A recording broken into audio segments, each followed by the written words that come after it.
깨달음 상태에 있지 못하는 동안에는, 즉 마인드나 에고나 거짓된 나가 아니라 존재며 참된 나와 하나가 되지 못하는 동안에는 아픔과 고통을 어떻게든 스스로 만들어낼 수밖에 없습니다. 때로는 아무 이유나 근거도 없이 마인드가 그냥 고통을 만들어내기도 합니다.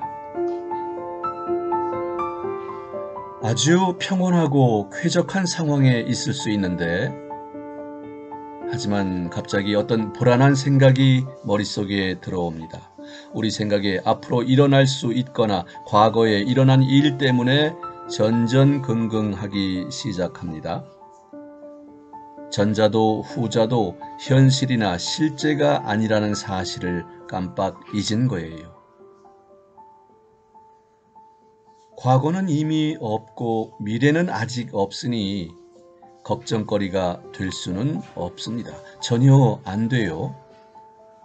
그런데도 우리는 전전긍긍하고, 그러면서 부정적인 감정뿐 아니라 아픔과 고통의 에너지까지 만들어내고, 그 에너지가 우리 몸에 자리를 잡습니다.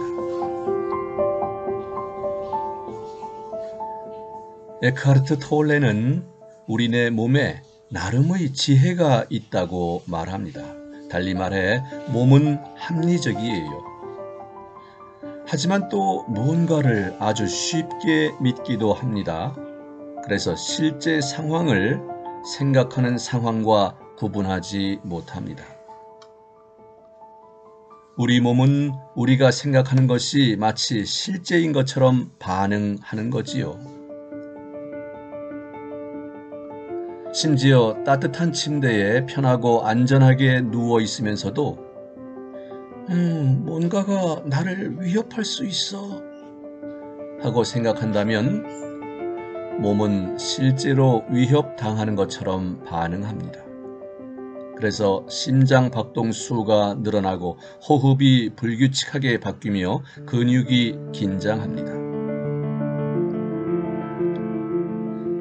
그렇게 하여 몸은 에너지를 추가로 더 만들어내는데, 하지만 이 에너지는 그 어디로도 나갈 데가 없습니다. 위협이 실제 벌어진 게 아니라 가상이고 허구니까 그렇지 않겠습니까? 출구를 찾지 못한 이 에너지는 독성을 띠고 신체에 축적되어 정상적인 신체 기능을 방해하게 됩니다. 여기서 그치는 게 아니라 계속 불안한 생각을 만들어내고 긴장을 증폭합니다. 하지만 굿 뉴즈가 있어요. 즉, 안 좋은 일이 실제로 발생했다 해도 고통과 아픔의 에너지를 만들어내지 않을 수 있습니다. 이 독성 에너지는 주변에서 벌어지는 것을 우리 마인드가 나쁘다고 평가하는 경우에만 생성됩니다. 하지만 우리가 바로 앞에 31편에서 알아보았듯이 존재에게는 이 세상에 좋은 것도 나쁜 것도 전혀 없지 않습니까? 우리의 참된 나와 내면의 목격자한테 그런 것들이 없듯이 말이죠. 오로지 있는 것이 있을 뿐이며 좋다 나쁘다 하는 판단은 마인드가 계속하여 저지르는 것입니다.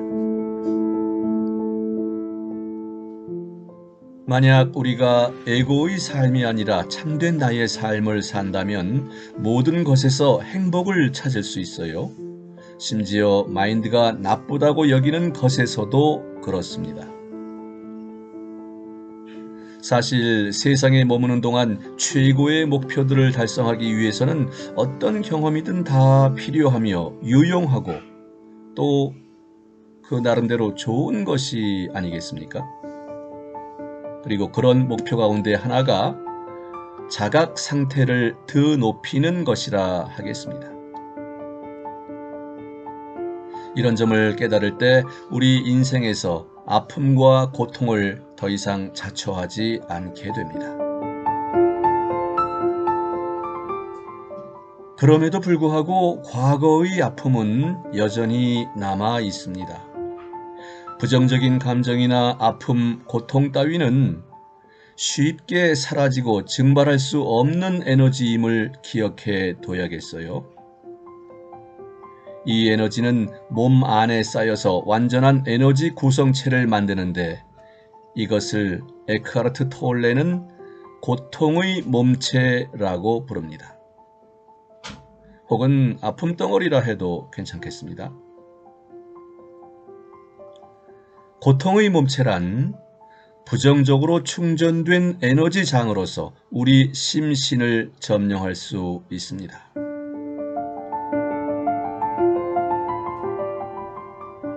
고통의 몸체는 두 가지 형태에서 버티고 존재합니다. 즉 휴면 상태와 활동 상태에 있습니다. 고통의 몸체가 늘 활동 상태에 있다면 그 사람은 평생 고통스럽게 살기 때문에 세상에서 가장 불행할 수밖에 없습니다. 그런 사람들 가운데서 범죄자나 자살자가 나옵니다. 또는 자기 목숨을 아랑곳하지 않는 영웅이나 진실과 정의를 위해 나서는 투사도 이 부류에 든다고 할 수 있습니다. 또 알코올 중독자나 마약 중독자, 거지나 노숙자처럼 인생 밑바닥으로 떨어진 사람들도 고통의 몸체에 늘 시달리기 때문일 가능성이 큽니다. 잠자지 않는 고통의 몸체가 겉으로 드러나게 되면 행복이나 삶의 만족, 진정한 자기 실현 등에 대한 희망을 모조리 빼앗아 갑니다. 하지만 줄곧 깨어서 활동 상태에 있는 고통의 몸체는 그리 흔치 않습니다. 사람들 대다수한테서 그건 잠자고 있다가 눈을 뜨고 그러다가 졸기도 합니다. 고통의 몸체가 눈을 뜰 때면 평소에는 아주 다정하던 사람이 갑자기 불쾌하고 못된 사람으로 바뀌거나 혹은 낙천적인 줄 알았던 사람이 우울하고 비관적인 불평분자로 혹은 조용하던 사람이 시끄럽고 히스테릭한 사람으로 바뀔 수 있습니다. 고통의 몸체가 깨어났다는 징후는 다른 사람들을 관찰하면서 잘 볼 수 있어요. 그러나 정작 자기 자신은 바깥에서 명료하게 보지 못하는 경우가 많습니다. 우리 고통의 몸체가 잠 깨는 순간을 추적하는 것이 매우 중요합니다. 당사자는 알아차리지 못할 수 있으나 그 순간에 그 사람은 본연의 자신이 아니라 다른 어떤 사람으로 변합니다. 돌변합니다. 헐크처럼 말이죠. 알아차리고 의식하고 추적하고 관찰하는 것. 오직 이 방법으로만 고통의 몸체를 다루어서 그것의 횡포를 막을 수 있습니다. 이른바 분노 조절 장애도 바로 이 고통의 몸체가 심하게 횡포 부릴 때 나타나는 징후인데 이걸 막는다는 것이 그리 쉽지는 않습니다. 왜냐하면 고통의 몸체는 자신이 발견되거나 노출되는 걸 아주 꺼리니까요. 그건 그림자처럼 빛을 겁냅니다. 그건 우리 안에 있다는 것을 우리가 깨닫지 못하게 하려고 몰래 숨어 있거나 위장을 합니다. 그런 까닭에 더더욱 용기를 내서 이 고통의 몸체를 직시할 필요가 있습니다.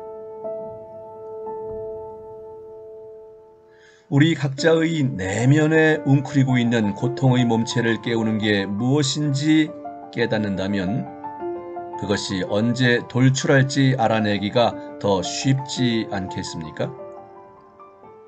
결국 그것이 자기 스스로 그냥 잠을 깨는 게 아니라 어떤 방아쇠가 작동하기 때문에 나타나는 것이니까요. 과거의 아픔을 불러일으킨 무언가가 떠오르게 하는 상황이 전부 이 방아쇠의 역할을 합니다. 예를 들면 부모가 생활비 같은 금전 문제로 자주 다투던 가정에서 성장한 사람은 경제적 문제와 관련된 얘기나 암시가 나오면 의식적으로든 무의식적으로든 고통을 겪을 수 있습니다. 혹은 어려서 부모 사랑을 받지 못한 사람은 버림받는 것을 아주 두려워하기 때문에 이를테면 친구가 약속 시간에 겨우 5분 늦은 걸 두고도 그 사람의 아픔 덩어리가, 고통의 몸체가 밖으로 튀어나올 수 있습니다. 누구한테나 있는 이 고통의 몸체가 무엇에 반응하여 어떻게 작동하는지 알아낸다면 그것을 감지하여 다스리기가 더 쉬워질 겁니다.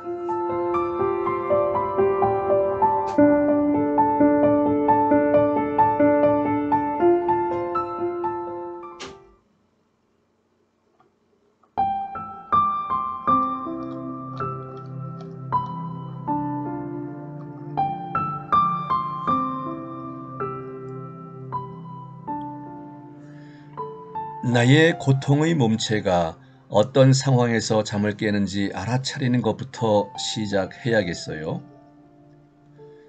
어떤 부정적인 감정이 든다거나 그 비슷한 기미라도 나타나게 된다면 고통의 몸체가 잠을 깬다는 신호이자 반증입니다. 갑자기 불만이나 짜증이 생기거나 화가 나거나 반감이나 혐오가 들거나 울적함을 느낀 적이 있습니까? 자기도 모르게 기분이 나빠진 적이 있나요? 그런 것이 때로는 뚜렷한 이유가 없는 듯한데 생겨나기도 합니다. 또 때로는 어떤 외부 원인 때문에 그런 상태에 빠지는 듯 싶기도 해요. 예를 들면 누군가가 한 말에 기분이 상한 경우, 혹은 어떤 일이 마음먹은 대로 되지 않아서 화가 난 경우가 그렇습니다. 그런데 그 외부 원인이란 우리 내면의 방아쇠를 당기는 계기일 뿐이라는 점을 분명히 알아둬야겠습니다. 실제로 같은 입장에서 같은 말을 듣거나 같은 실패를 겪었어도 기분 상하거나 화내지 않는 사람이 분명히 있을 거예요. 그런 말이나 실패 때문에 당겨질 방아쇠가 그에게 없다면 당연히 그렇지 않겠습니까? 외부 상황이 우리의 상처를 건드립니다. 과거에 우리한테 아픔이나 마음고생, 고통 겪게 한 무엇인가를 떠올리게 합니다. 외부 상황이 나한테 과거에 무엇을 떠올리게 했는지 정확히 기억해내려고 애써 보십시오. 그런데 그렇게 하느라고 마음속에서 과거로 이동하여 거기에 한참 머무르거나 갇힐 필요는 없습니다. 이야말로 과거 경험을 도움삼아 현재에서 뭔가를 좋은 쪽으로 바꾸는 경우입니다. 이런 상황에서는 지난 일을 돌이켜 생각하는 회상이 유용하지요. 다만 한 가지 조건을 지키는 것이 중요합니다. 즉 자신의 감정과 그 감정을 야기한 과거 상황을 내면의 목격자의 눈으로 들여다봐야 합니다. 그러면 현재 순간에서 벗어나지 않으며 자신의 판단과 감정적 반응으로 흐려지지 않은 장면을 객관적으로 보게 될 겁니다. 내 안에서 어떤 감정들이 가장 자주 일어나며 어떤 방아쇠로 촉발되는지 끊임없이 추적할 때 우리는 고통의 몸체를 더 경계하고 조심하게 됩니다. 이건 자신과의 싸움에서 완전한 승리를 거두는데 가장 중요한 단계입니다. 주의를 기울이고 경각심을 가지면 고통의 몸체가 나를 지배하는 힘이 금방 몇 배 더 약해질 겁니다.